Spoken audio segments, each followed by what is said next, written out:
CMRL Exalogic കരാറിലെ SFIO report സ്വീകരിച്ച വിചാരണ കോടതി. എറണാകുളം അഡീഷണൽ സെഷൻസ് കോടതിയാണ് റിപ്പോർട്ട് ഫയലിൽ സ്വീകരിച്ചത്.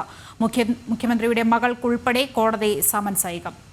വിവരങ്ങളുമായി കൊച്ചിയിൽ നിന്ന് ജിജീഷ് കരുണാകരനുണ്ട്. ജിജീഷ്, എന്തൊക്കെയാണ് വിശദാംശങ്ങൾ?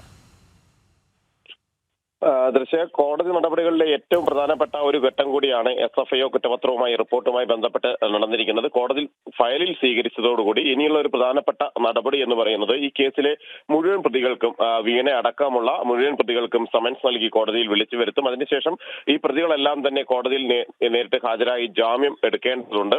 ഒപ്പം തന്നെയാണ് മറ്റു വിചാരണ നടപടികളിലേക്ക് കൂടി, കുറ്റപത്രം വായിച്ചു കേൾപ്പിച്ചുള്ള വിചാരണ നടപടികളിലേക്ക് കൂടിയാണ് കേസ് മുന്നോട്ട് പോകുന്നത്.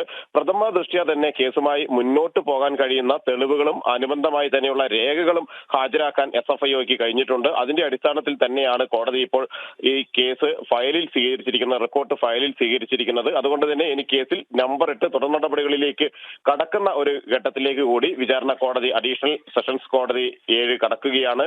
നേരത്തെ നിരവധി ആളുകൾക്കെതിരെ 13 പേരാണ് ഈ കേസിൽ പ്രതികളായിട്ടുള്ളത്. അതിൽ 4 സ്ഥാപനങ്ങളാണ്. എക്സാലോജിക് അടക്കം ഇനയുടെ ഉടമസ്ഥതയിലുള്ള എക്സാലോജിക്, ഒപ്പം തന്നെ ശശിധരൻ കർത്തയുടെ ഉടമസ്ഥതയിലുള്ള CMRL അടക്കമുള്ള കമ്പനികൾ ഈ കേസിൽ പ്രതിപട്ടികയിലുണ്ട്.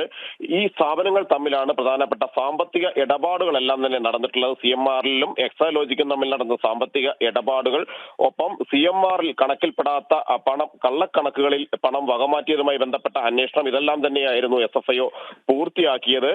ഒപ്പം മാസപ്പടി ഡയറിയും കോടതിയിൽ ഹാജരാക്കിയിട്ടുണ്ട്. നിരവധി രാഷ്ട്രീയ നേതാക്കൾക്ക് പല കാലഘട്ടങ്ങളിലായി നൽകിയിട്ടുള്ള മാസപ്പടിയുടെ വിവരങ്ങളാണ് ഈ ഡയറിയിൽ കുറിച്ചു വെച്ചിരുന്നത്. ഇതടക്കം കോടതിയിൽ നൽകുകയും ചെയ്തിട്ടുണ്ട്. ഇതെല്ലാം പ്രാഥമികമായി പരിശോധിച്ച ശേഷമാണ് കോടതി റിപ്പോർട്ട് ഫയലിൽ സ്വീകരിച്ചിരിക്കുന്നത്. സ്വാഭാവികമായി വലിയ ഒരു നിയമ പോരാട്ടങ്ങൾക്കും നിയമ യുദ്ധങ്ങൾക്കും തന്നെയാണ് തുടക്കമാകുന്നത്. മാത്രമല്ല നിയമപരമായ ഇനിയുള്ള നടപടികൾക്ക് കൂടി വീണ അടക്കമുള്ള പ്രതികൾ വിധേയരാവുകയും ചെയ്യേണ്ടി വരും.